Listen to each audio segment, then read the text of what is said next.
Assalamualaikum warahmatullahi wabarakatuh. Alhamdulillahi rabbil alamin al-qail wa qala rabbukum ud'uni astajib lakum. Wassalatu wassalamu ala rasulillahil qail ud'u Allah wa antum muqinuna bil ijabah. Wa ala alihi wa sahbihi wa man tabi'ahu wa nasarahu wa jahada fillahi haqqa jihadih. Amma ba'd. Alhamdulillah, syukur pada Allah Subhanahu wa taala kerana kita kembali dipertemukan dalam Assalamualaikum Ustaz dan tuan-tuan, puan-puan, ibu, ayah-ayah, adik kakak yang bersama di saluran 114 pada hari ini.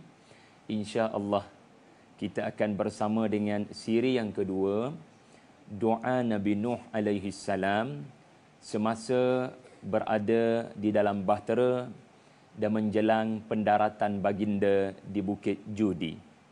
Pada minggu lepas, kita telah bersama dengan doa Nabi Nuh semasa menaiki, sebelum memasuki perut bahtera dengan doa Bismillahi majariha wa mursaha pada minggu lepas. Pada minggu ini, kita tidak berada menjelang masuk. Kita sedang berada di dalam perut kapal bahtera Nabi Allah Nuh alaihi salam yang berlayar di lautan, yang menenggelamkan orang-orang kafir. Dan kita sedang berada dalam suasana yang sangat mendebarkan, perjalanan melawan ombak. Allah melindungi bahtera ini dengan doa berikut. Wa qur rabbi anzilni munzalan mubarakan wa anta khairul munzilin. Okey, follow saya ya, ayah ibu semua.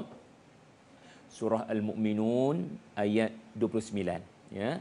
Surah 23 ayat 29 ya. Cuba follow saya ya. Wa qur rabbi anzilni munzalan mubarakan wa anta khairul munzilin. Wa anta khairul munzilin. Sadaqallahul azim. Ini antara doa-doa penting apabila kita menaiki kenderaan. Mengambil sunnah Nabi SAW dan mengambil sunnah Nabi Nuh alaihissalam yang dididik Allah untuk berkata, wahai Tuhanku, turunkanlah aku di tempat turun yang berkat, kerana engkau adalah sebaik-baik pemberi tempat. Ini terjemahan mudah daripada ayat yang dibacakan. Jadi kita gabung minggu lepas, kita gabung minggu ni, kita gabung minggu depan dengan ketiga-tiga doa daripada Al-Quran apabila menaiki kenderaan. Pertama sekali, Bismillahi majariha wa mursaha. Inna rabbi laghafurur rahim. Yang kedua, Rabbi anzilni munzalan mubarakan wa anta khairul munzilin. Dan yang ketiga juga daripada Quran, Subhanalladzi sakhkhara lana hadza wa ma kunna lahu muqrinin wa inna ila rabbina lamunqalibun. Insya-Allah, mudah-mudahan Allah menyelamatkan perjalanan kita daripada sebarang keburukan dan menyampaikan kita ke destinasi yang Allah berikan barakah. Baiklah. Mari kita huraikan serba sedikit doa yang telah menyebabkan perjalanan Nabi Nuh alaihi salam dengan para sahabatnya diselamatkan Allah. Ya tuan-tuan, bayangkan bagaimana bahtera ini mahu dikawal, dipandu.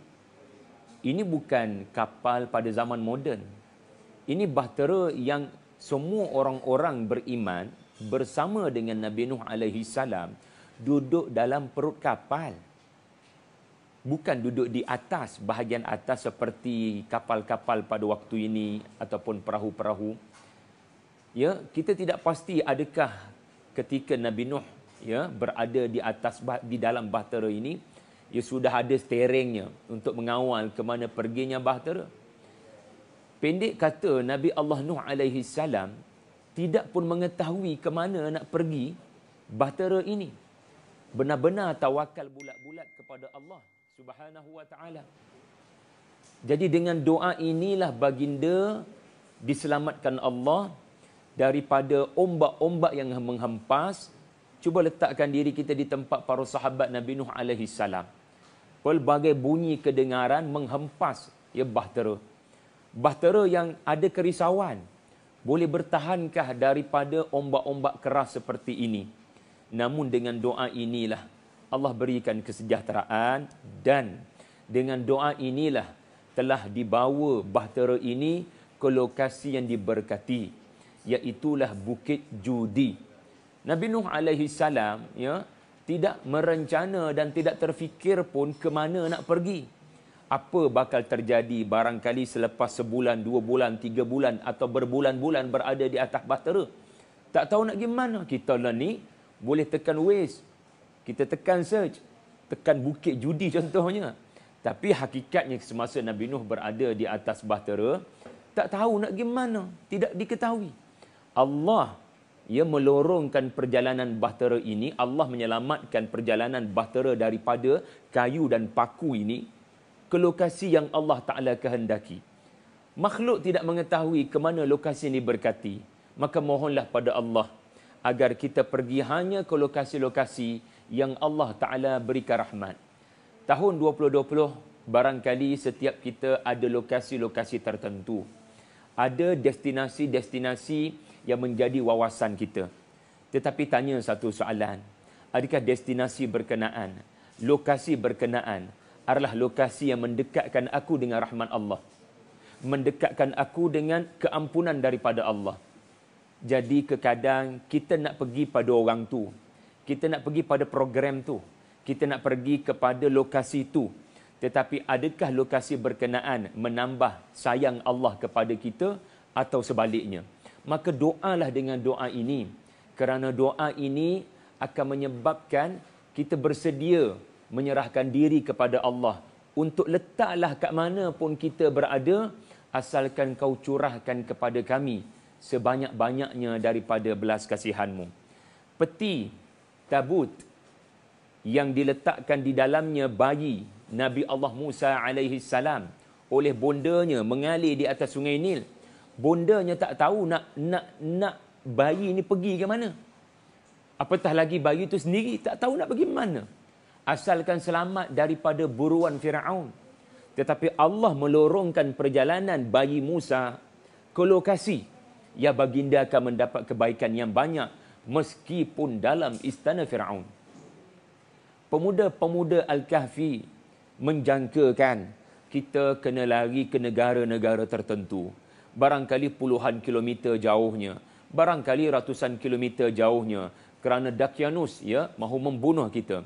Tetapi mereka mengalami kebuntuan, tak tahu nak pergi ke mana. Allah mengilhamkan kepada pemuda-pemuda Al-Kahfi untuk pergi ke satu lokasi yang bukan ratusan kilometer, bahkan bukan pun puluhan kilometer, amat dekat dengan negeri mereka sendiri. Fa'wu ilal kahf. Jadi kadang kita nak bermusafir, kita sangka destinasi yang ratusan kilometer itulah ada kebaikan. Tetapi rupa-rupanya destinasi yang penuh kebaikan dekat sahaja. Maka Allah tunjukkanlah pada kami sebanyak-banyak tempat yang engkau berikan barakah dan rahmat kepada kami. Mudah-mudahan dengan tempat berkenaan kami dijodohkan dengan guru-guru yang membimbing kami untuk dekat dengan Tuhan. Nabi Musa alaihi salam bersama dengan muridnya dalam suratul Kahfi. Akhirnya tidak tahu kat mana pertemuan dua lautan. Rehat sekejap di hentian pertama. Tertidur sekejap di situ. Kemudian meneruskan perjalanan. Kali ini letih sangat. Berehat pula di hentian yang kedua. Waktu ini lapar amat sangat. Lalu ketika itulah baru diketahui rupanya kita dah terlepas pertemuan dua lautan. Jadi kita sangka destinasi nak jumpa orang yang Allah Ta'ala beri barakah kat depan tu. Jadi kita kena jalan terus. Tetapi rupa-rupanya Allah Ta'ala nak didik. Kau telah terlepas lokasi yang Allah Ta'ala beri barakah. Undurlah semula. Lalu Musa fartadda ala atharihima qasasa. Lalu Musa dan muridnya undur ke belakang dan bertemu dengan insan yang Allah Ta'ala berikan kepadanya ilmu, rahmah dan barakah. Jadi tuan-tuan, jangan tinggal doa ni. Sebab kita bukan tahu kita nak pergi mana. Kita tahu kita nak pergi mana. Tetapi tahukah kita di mana yang Allah Ta'ala limpahkan barakah? Ya. Jadi insya-Allah sebentar lagi kita kupas beberapa sentuhan indah daripada bahasa dari doa ini insya-Allah.